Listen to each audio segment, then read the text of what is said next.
Acceptance हो, और चाहे यूक्रेन हो, चाहे रसा हो, या क्वाड हो, या ब्रिक्स हो, या एससीओ, हर जगह भारत की अपनी एक आवाज है। बिल्कुल, भारत को सेंटर में रखना ज़रूरी भी है। भारत पिछले कुछ सालों में अपना कद लगातार बढ़ा भी रहा है, अपनी मजबूत छवि को दुनिया के सामने ला भी रहा है। आप सभी मेरे साथ में रहिएगा। क्वाड समिट से इस वक्त की बड़ी खबर आ रही है, बड़ी खबर आगे दर्शकों तक पहुंचा दें, फिर अपने गेस्ट का रुख करेंगे। क्वाड समिट में गरमाया है चीन का मुद्दा भी। बैठक में बिना नाम लिए चीन को घेरा है। एक देश के दबाव पर अंकुश जरूरी है, ये क्वाड देशों की तरफ से समिट में कहा गया। साउथ चाइना सी में नहीं चलेगा ड्रैगन का ये दबदबा या फिर उसकी दादागिरी, इस बात को लेकर चारों देशों के प्रमुखों ने बात की है। क्वाड समिट में सभी 4 देशों ने एक सुर में दक्षिण चीन सागर को लेकर चिंता जताई है। बीजिंग का नाम लिए बिना क्वाड के नेताओं ने अपने संयुक्त बयान में कहा कि हम पूर्वी और दक्षिणी चीन सागर की स्थिति को लेकर काफी गंभीर हैं। क्वाड के नेताओं ने कहा कि हम सभी मसलों पर शांतिपूर्ण समाधान चाहते हैं। क्वाड देशों में अमेरिका, ऑस्ट्रेलिया, भारत और जापान शामिल है। जैसे युद्ध की स्थिति पर बात हुई, वैसे ही चीन की बढ़ती हुई चालबाजियों पर भी बात हुई है। अब मोदी और बाइडेन की किन किन मुद्दों पर बात हुई है, ये भी आप जान लीजिए। भारत और अमेरिका संबंध लगातार मजबूत हो रहे हैं और इन संबंधों के बीच में कौन सी बड़ी खास वजह रही, कौन से खास मुद्दे रहे, वैश्विक रणनीति पर बात की है। दोनों देशों के बीच में इसको लेकर अहम चर्चा हुई है। आपसे हितों पर भी चर्चा हुई है, ये तो जाहिर सी बात है, लाजमी है, होना ही था। इंडो पैसिफिक रीजन पर भी बात की गई है। फ्यूचर टेक्नोलॉजी पार्टनरशिप पर भी चर्चा हुई है। फ्यूचर डिफेंस पार्टनरशिप पर भी बात हुई है।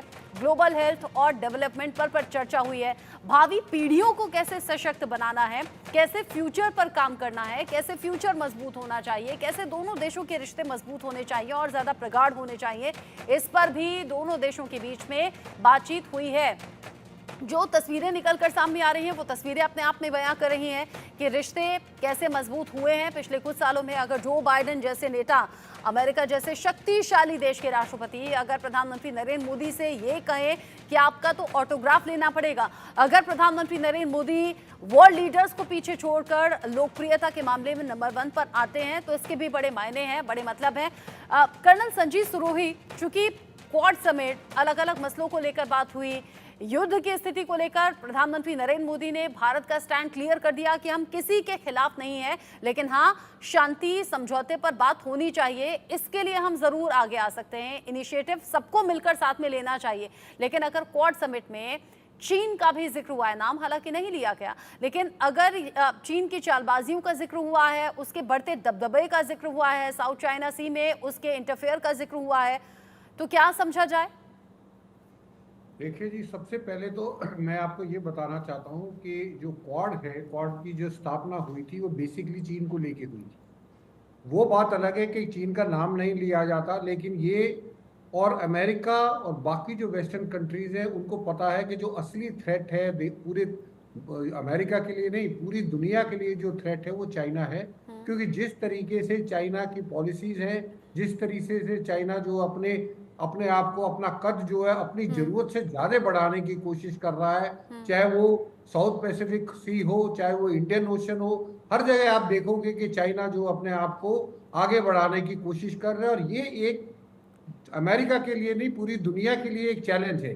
तो क्वाड का जो स्थापना है वो बेसिकली इस चीज को, प्रमाइस को लेके की गई थी कि उधर जापान, उधर ऑस्ट्रेलिया, उधर अमेरिका और इंडिया। और ये भी अमेरिका को पता है, जो अभी हम बात कर रहे थे कि बड़े अच्छे रिश्ते हो रहे हैं अमेरिका के साथ, ऐसे रिश्ते हमारे कभी नहीं थे। इसकी वजह क्या है, हमको वजह समझनी बहुत जरूरी है। और इसकी वजह ये है चाइना फैक्टर। क्योंकि अभी चाइना को रोकना बहुत मुश्किल है, और अगर चाइना और रशिया दोनों मिल जाते हैं तो अभी अभी एक law maker, American law maker ने स्टेटमेंट दी है। उन्होंने कहा कि अगर रशिया और चाइना दोनों इकट्ठे होते हैं, उन दोनों को हराना मुश्किल है। तो ये सब थ्रेट को देखते हुए इंडिया के साथ अमेरिका की मजबूरी है कि अमेरिका जो इंडिया को दोस्ती का हाथ बढ़ा रहा है। तभी आप देखेंगे कि ये समिट नहीं, कभी भी G20 में देखो, कहीं पे भी देखो, मोदी जी के ऑटोग्राफ चाहिए। ये चीजें कब से शुरू हुई है? जब से शुरू हुई है, जब से अमेरिका को इस चीज का एहसास हुआ है कि अगर हमको अमेरिका चाइनीज को काउंटर करना है तो उसके लिए हमें भारत की जरूरत पड़ेगी। और इसी वजह से जो है ये हमारे रिश्ते अच्छे हो रहे हैं। इसमें कोई बुराई नहीं है, क्योंकि कोई भी ये देखा गया है जियोपॉलिटिकल या स्ट्रेटेजिक उसमें कोई भी आपका पक्का दुश्मन या दोस्त नहीं है। सबसे पक्का आपका है योर स्ट्रेटेजिक इंटरेस्ट, और हमारा और अमेरिका का strategic interest for the time being हमारा एक है। हमारे लिए भी चाइना थ्रेट है, अमेरिका के लिए भी चाइना थ्रेट है। और चाइना जिस तरीके से साउथ चाइना सी में फिलीपींस के साथ, कंबोडिया के साथ, वियतनाम के साथ जैसे वो दादागिरी दिखाने की कोशिश कर रहा है, उसको काउंटर करना जरूरी है। और इसलिए क्वाड के जो 4 देश हैं, इनको मिलके मिलिट्रियलाइज ना करके, बल्कि इनको मिलके आपस में इस चीज को यकीन करना है कि चाइना का जो थ्रेट है उसको न्यूट्रलाइज कर सके। बिल्कुल, ये जरूरी भी है। डॉक्टर शांतेश कुमार जी, जिस तरीके से क्वाड समिट में जरूरी मसलों पर बात हुई है, एक जरूरी मसला जो भारत की तरफ से उठाया गया यूएनएससी में स्थायी जगह का भी है, और सबसे बड़ी बात ये जो बाइडेन ने इसका समर्थन किया है, भारत का समर्थन करते हुए कहा है कि हाँ ऐसा होना चाहिए, क्योंकि पिछले कुछ साल में भारत की चीजें एकदम से बदली हैं और भारत को वाकई यहाँ पर एक स्टेबल जगह मिलनी चाहिए, स्थायी जगह मिलनी चाहिए। इसे कैसे देखते हैं आप? देखिए, निश्चित रूप से अब विश्व व्यवस्था में बहुत उथल पुथल मची हुई है। आप ये नहीं कह सकते कि कोई एक कारण है या दूसरा नहीं। आप देखेंगे, आपको समझ में आएगा, सब चीजें एक दूसरे से इंटरकनेक्टेड हैं और हर कंट्री अपने नेशनल इंटरेस्ट को पूरा करने की कोशिश कर रही है। यहाँ तो वही है, सहमत की है कि कैसे हम इस अंतर्राष्ट्रीय राजनीति में अपनी कूटनीति का प्रयोग करते हैं, अपने राष्ट्रीय हितों की पूर्ति कर सकते हैं, और क्या तरीका होगा, अब कैसे किसके सहयोग से पूर्ति कर सकते हैं, ये समझने की ज्यादा जरूरत है। आप देखिए, अभी हमारे पूर्व जो पैनलिस्ट थे उन्होंने बहुत अच्छी बात बोला कि अगर आप अमेरिका को, चाइना को काउंटर करना है तो आप इंडिया जैसे देश को अपने साथ रखना पड़ेगा, चाहे वो जापान हो, ऑस्ट्रेलिया, सबको लेके काम करना पड़ेगा। ये एक बिंदु है। लेकिन दूसरा बिंदु आपको ये समझना है कि कौन से ऐसे फैक्टर हैं जिससे भारत को मदद मिलेगा एक सुपर पावर बनने में। आप सोचिए, पिछले कई सालों तक अगर मैं बात करूं, इंडिया इग्नोर्ड था वेस्ट के द्वारा, और उसका एक रीजन भी था, क्योंकि अगर कोल्ड वॉर का टाइम आप देखते हैं, जब शीत युद्ध चल रहा था, उसमें दुनिया पोलराइज्ड थी दो डिफरेंट आइडियोलॉजीज में। एट दैट टाइम क्या था कि भारत के पास भी चॉइसेस, ऐसा नहीं था किसी एक ग्रुप के पास जाना, दूसरे पास नहीं, क्योंकि भारत हमेशा से औपनिवेशिक शासन के अंतर्गत रहा है। और इसका कारण रहा कि भारत चाहता था कि एक मिड पाथ ऑप्ट करे, जहां पे उसको किसी के ग्रुप का हिस्सा न बनना पड़े और अपने राष्ट्रीय हितों के लिए काम करता रहे, और उसने किया भी। आप देखेंगे भारतीय विदेश नीति में बहुत बार जिगजैग दिखता रहा, कभी सोवियत संघ के साथ और कभी अमेरिका के साथ। हम काम करते रहे, हमारा लक्ष्य एक था कि हमारे अपने राष्ट्रीय हितों की पूर्ति होती रहे और हम किसी को नुकसान भी न पहुंचाएं। ये हमारी एक बहुत बड़ी धारणा थी। किसी के खिलाफ किसी का इंक्रोच करना, कहीं एक्सपेंशन करना कभी पॉलिसी नहीं थी। आप उसी समय से ये मुद्दा चलता चला आ रहा है कि भारत जो है, क्या संयुक्त राष्ट्र सुरक्षा परिषद का अस्थायी सदस्य बनेगा, क्या अस्थायी सदस्य बनने के बाद उसे वीटो पावर मिलेगा। ऐसे बहुत सारे मुद्दे हैं जिसको लेकर चर्चा है। आप बता दूं, वेस्टर्न कंट्रीज 1990 के बाद धीरे धीरे वो भारत तरफ इंक्लाइन होना शुरू हो गए। उन्होंने ये कहा कि मिलना चाहिए। इवन यूएसएसआर भी, जो आज के समय रसिया है, उसने भी बोला भारत को मिलना चाहिए। खाली एकमात्र देश है जो वोकल होकर बोलता है या साइलेंट रहता है या इंटरनली विरोध करता है, अब वो है चाइना। क्योंकि चाइना को पता है भारत अगर बन जाता है वीटो पावर के साथ अस्थायी सदस्य, तो उसके लिए बड़ी चुनौती बनकर उभरेगा इस पूरे क्षेत्र में। और यही रीजन है, ये चुनौती खड़ी करना चाहता है अमेरिका, क्योंकि अमेरिका पता है अगर ये दोनों शक्ति एक दूसरे के सामने खड़ी हो, जो इमीडिएट पावर्स हैं, नेबरिंग पावर्स हैं, तो उनके लिए फायदा है, क्योंकि वो भी अपना फायदा देख रहे हैं। ये आपस में लड़ेंगे, तनाव होगा, इनका बिजनेस कम होगा, ट्रेड कम होगा, तो वो फायदा डायरेक्ट किसको मिलेगा? वेस्टर्न कंट्रीज को, लेड बाय यूएस। तो उस कॉन्टेक्स्ट में भारत को भी अपनी नीतियों को बहुत सूझबूझ के साथ बनाने की जरूरत है, जो कर रहा है। आप देखिए, क्वाड के केस में एग्जांपल में देता हूं, जो सिक्योरिटी आर्किटेक्चर की बात की जा रही है, वो 2007 में निश्चित रूप से चाइना को दिमाग में रखकर के पूरी प्रक्रिया शुरू हुई। शिंजो आबे ने लेके आया, क्योंकि उसमें शिंजो आबे को पता था, और जापान के सामने सबसे बड़ी चुनौती चाइना है, जैसे भारत सामने चाइना है, ऐसा नहीं जैसे अमेरिका के सामने चाइना है। तो कहने का मतलब इस पूरे चुनौतियां अलग अलग हैं और इन्हीं चुनौतियों से पार पाना है, और इन चुनौतियों से पार पाने के लिए अमेरिका तो बिल्कुल यहाँ पर तैयार नजर आ रहा है, क्योंकि वहां पर तो इलेक्शंस भी अभी आने वाले वक्त में है, और अब अमेरिका भी बहुत सोच समझकर कदम उठा रहा है। अमेरिका में ही अब क्वाड समिट भी रखा गया है, अगले साल भारत इसकी मेजबानी करेगा। मोदी के अमेरिका दौरे से जुड़ा एक और बड़ा अपडेट भी जान लीजिए। अमेरिकी दौरे पर पीएम मोदी की बड़ी उपलब्धि भी सामने आई है। मोदी के दौरे पर अमेरिका ने 297 धरोहर लौटाई हैं। अमेरिका से भारत लाए जाएंगे 297 भारतीय धरोहरें। 297 धरोहर लौटाने पर बाइडेन का आभार भी प्रधानमंत्री नरेंद्र मोदी ने जताया है, और आभार जताते हुए तस्वीरें भी कुछ सामने आई हैं।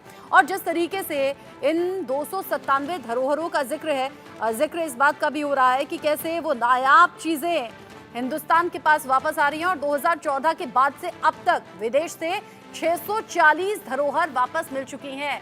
अब भारत वापस आएंगी ये नायाब धरोहर।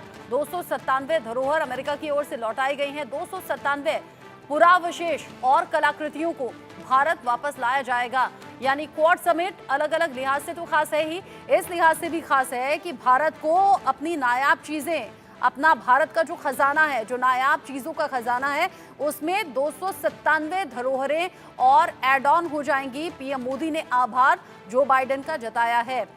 297 नायाब जो धरोहर हैं वो भारत को लौटा दी गई हैं 2014 के बाद से। जैसे मैंने कहा कि अब तक विदेश से 640 धरोहर वापस हिंदुस्तान लाई जा चुकी हैं। जिस तरीके से अभी तक की तस्वीरें सामने आ रही हैं वो तस्वीरें बहुत कुछ बयां कर रही हैं। महेश सचदेव जी, अब चूंकि धरोहर को लेकर ये बड़ी जानकारी सामने आ गई है तो इस पर भी अपना रिएक्शन आप दीजिएगा। साथ ही साथ टीवी स्क्रीन पर जो तस्वीरें हम चला रहे हैं उन तस्वीरों को आप अगर देख पा रहे हो गौर से, तो क्वाड देशों में जहां पर 4 देशों के प्रमुख मिलते हैं, बातचीत करते हैं, लेकिन ये घनिष्ठता प्रधानमंत्री नरेंद्र मोदी की तो बाकी नेताओं के साथ में नजर आती है, लेकिन जो बाइडेन का प्रधानमंत्री नरेंद्र मोदी के साथ इतना ज्यादा क्लोज रहना, हाथ मिलाए रखना, हाथ पकड़कर या कंधे पर हाथ रखकर चलना या फिर गले लगाना, और वो भी बहुत ज्यादा गर्मजोशी के साथ में, इसे क्या आप चुनाव से जोड़कर भी देखते हैं? क्योंकि जब प्रधानमंत्री नरेंद्र मोदी के अमेरिका जाने का जिक्र ही हुआ था तब उधर डोनाल्ड ट्रंप ने सार्वजनिक तौर पर कह दिया था कि मेरे दोस्त अमेरिका आ रहे हैं मुझसे मिलने के लिए। यानी कि इस चुनावी मौसम में प्रधानमंत्री नरेंद्र मोदी के नाम का फायदा उधर डोनाल्ड ट्रंप भी लेना चाहते हैं। इधर जो बाइडेन खुद तो इलेक्शन में नहीं है लेकिन चाहते होंगे कि शायद उनकी पार्टी को फायदा मिल जाए। ये पीएम मोदी की लोकप्रियता है। जी, आपने जो आकलन किया है वो उससे मैं काफ़ी हद तक सहमत हूँ। जैसा मैं कह चुका हूँ कि अमेरिका के तकरीबन 2% आबादी इस समय भारतीय मूल के लोगों की है और वो एक ऐसा वोट बैंक है जो कि जिसको कि कोई भी ठुकरा नहीं सकता या उसको कोई भी इग्नोर नहीं कर सकता। तो दोनों ही पक्ष, चाहे वो डेमोक्रेट हों चाहे या रिपब्लिकन हों, अपनी अपनी तरह से इन भारतीयों को अपनी ओर आकृष्ट करने में लगे हुए हैं।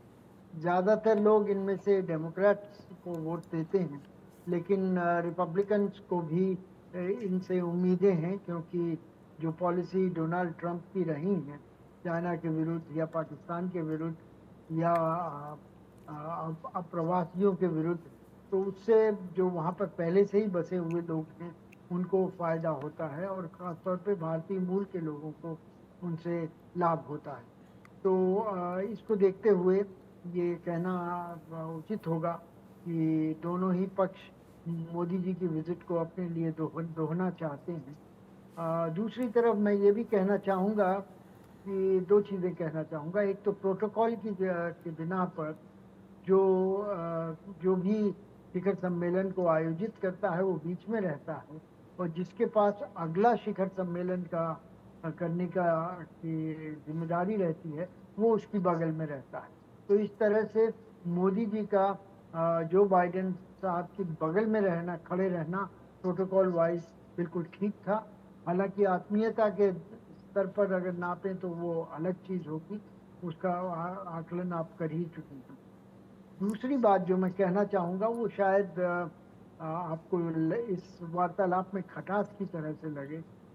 चीन को एक तरह से कोने में करना, कॉर्नर करना या आइसोलेट करना इतना आसान नहीं।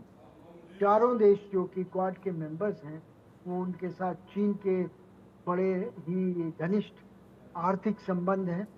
चीन के साथ तो कम से कम वो सबसे बड़ा सप्लायर है। भारत के साथ भी